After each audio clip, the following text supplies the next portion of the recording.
Light अगर किसी सतह से टकरा कर वापस चली जाती है तो उसे क्या कहेंगे हम? रिफ्लेक्शन कहते हैं। यहाँ पर रिफ्लेक्शन को समझने के लिए एक क्या लेंगे? समतल दर्पण लेंगे, यानी प्लेन मिरर लेते हैं।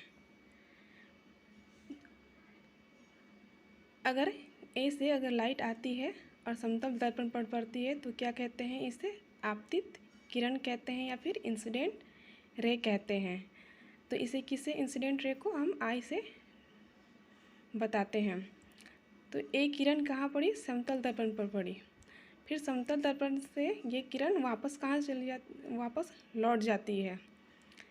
लौटने वाले किरण को क्या कहेंगे हम? परावर्तित किरण कहेंगे, या इंग्लिश में उसे क्या कहेंगे हम? रिफ्लेक्टेड रे कहते हैं। एक लाइन हम लेते हैं इन दोनों, जहाँ ये दोनों मिल रहे हैं उन दोनों के बीच हम लाइन लेते हैं एक, जिसे हम नॉर्मल या फिर अभिलंब कहते हैं। नॉर्मल हम एक लाइन इसलिए लेते हैं ताकि ये दोनों को हम डिफरेंट कर सकें, बता सकें कि ये इंसिडेंट रे है और ये जाने वाली किरण परावर्तित किरण है।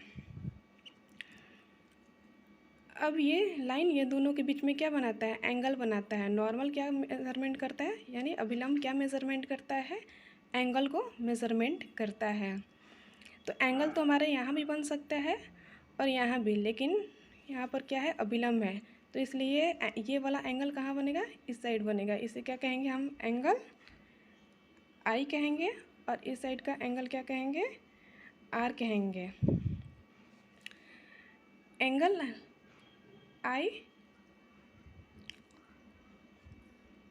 इक्वल टू एंगल आर, यानी जिस एंगल में किरण आती है उसी एंगल से किरण वापस भी जाती है।